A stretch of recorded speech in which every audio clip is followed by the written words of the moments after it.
Hey folks, Erick Stakelbeck here. Welcome to a special Wednesday edition of the Watchman Newscast. I wanted to bring you a quick update on yesterday's newscast. That was Tuesday, January 26th. You can check it out here in our archives. Be sure to subscribe while you are there. We talked about remarks made yesterday by the Israel Defense Forces Chief of Staff, Aviv Kochavi. Very important remarks made at a conference in Israel. He said that the IDF is now drawing up plans and will be throughout 2021 to attack Iran's nuclear weapons facilities if needed. He also called out the Biden administration and said that re-entering that Iran nuclear deal, which the Biden administration seems determined to do, Kochavi said that would be, quote, a strategic mistake. This was a rare rebuke from an Israeli chief of staff, a military official. They usually don't delve into political issues, but this shows you, folks, how united the Israeli establishment is against the possibility of the Iranian bomb and the U.S. re-entering that Iran nuclear deal. Now, we got a lot of comments here on the newscast yesterday. Two main points, and we love our commenters. Keep them coming. We read them all. Even though we can't respond to all of them, we read them all, and we appreciate your thoughts and your opinions greatly. Two main thoughts.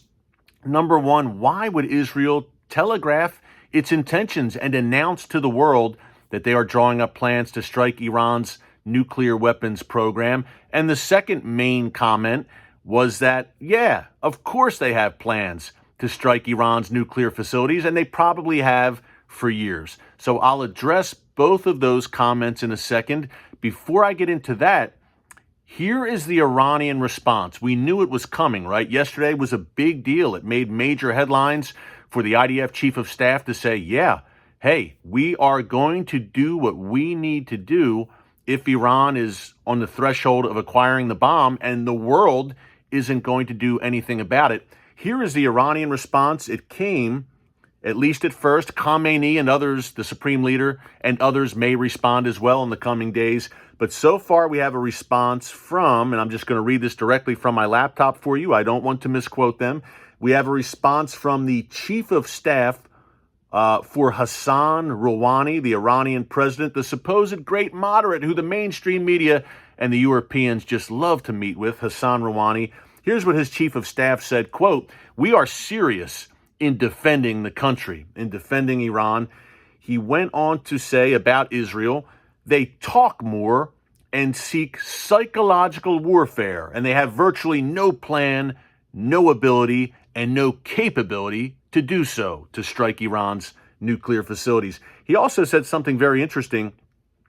Of course, some officials of the Zionist regime, which is what they call Israel, think that whatever they say, Washington will accept it.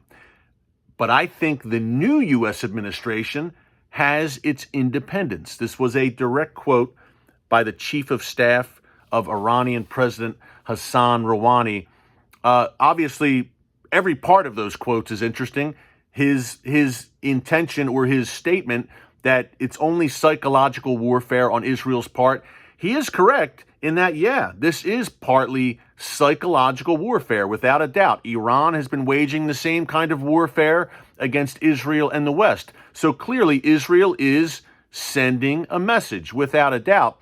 But the second part of that Israel does not have a plan, any ability, or any capability, he's dead wrong. Look, those Iranian nuclear facilities are very hard targets, as we've discussed here on previous newscasts. They've moved at least two major sites underground now, the Fordow nuclear site and also Natanz, two pivotal nuclear sites for the Iranian regime that are pivotal to that nuclear program. Again, deep underground now, so definitely a hard target. But Israel, hey, yesterday we talked about on the newscast, right? I encourage you to check it out in our archives here. We got more with more detail as well about Aviv Kochavi's comments, but we talked about how Israeli F-35 stealth fighter jets we're seeing flying over Lebanon recently. There are capabilities there for sure for Israel. We've talked about Israeli submarines recently surfacing in the Persian Gulf. So these are hard targets without a doubt. Hey, we saw, though, the sabotage campaign that was highly successful as well in the second half of 2020, where there were explosions at Iranian nuclear facilities and missile factories. So I would not be overconfident if I were the Iranian regime in thinking that Israel has no plan, no ability, and no capability. Speaking of that, to address our commenters, yes, of course, Israel has had plans, contingency plans. Obviously, worst case scenario, this is something that they don't want to do, but if their backs are against the wall, they'll be forced to do it because Iran's nuclear program is an existential threat to the Jewish state. Of course, 10 years ago, even under the Obama administration, the early years there, of course, 2012, that was a crucial year. Israel, indeed, I'm sure, had plans drawn up. But here's the deal. They have to constantly update those plans because, unfortunately, Iran is a lot further down the road with this nuclear program than they were a decade ago.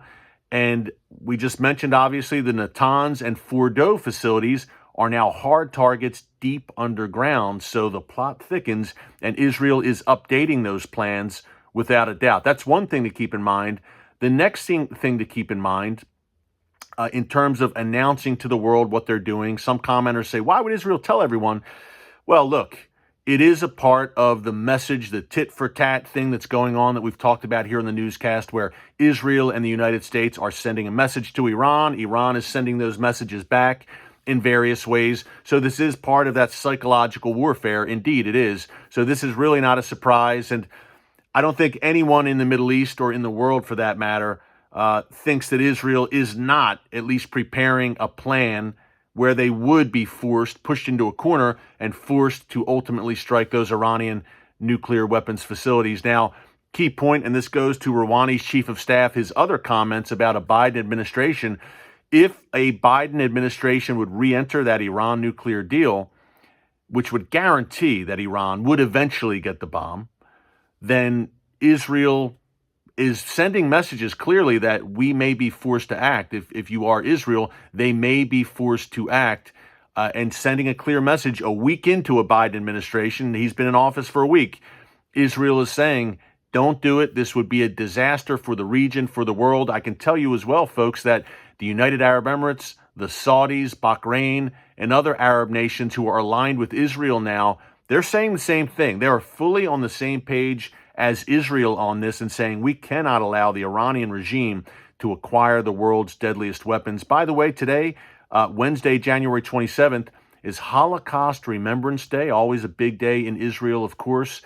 Prime Minister Benjamin Netanyahu gave a speech in which he said, once again, never again, and he referenced Iran, and he said that the Israelis are just totally forthright on that, and they will not allow a second genocide, certainly not at the hands of the Iranian regime. So I can tell you across all sides of across the Israeli political spectrum, I should say, there is agreement. We cannot allow Iran to go nuclear, and the United States should not re-enter that Iran nuclear deal. There's agreement, broad agreement in Israel across all political lines on those two issues, I can assure you. Hey, last thing to keep in mind, the United States flew once again a B-52 bomber this week over the Persian Gulf. It's been 6 times in the past 2 months or so that the United States has flown B-52 bombers low over the Persian Gulf in plain sight of Iran. We're talking about that psychological warfare, right? And sending a message. Clearly, the United States continues to do that. Now, was this on the orders of Joe Biden, or was this something the U.S. military just decided to do at Central Command? Unclear, but I would think if the Biden administration is very serious about extending the olive branch to Iran and re-entering negotiations and that Iran nuclear deal, these may be some of the last B-52 sorties that you see over the Persian Gulf, because the U.S. policy, which has been strong towards Iran, will dramatically change. We'll keep an eye on it for you. We'll be back with you tomorrow here on YouTube. Be sure to subscribe to the news channel and click the notification bell so you get alerts every time a new video is posted. Until tomorrow, thanks for joining us. God bless you. And remember, never hold your peace.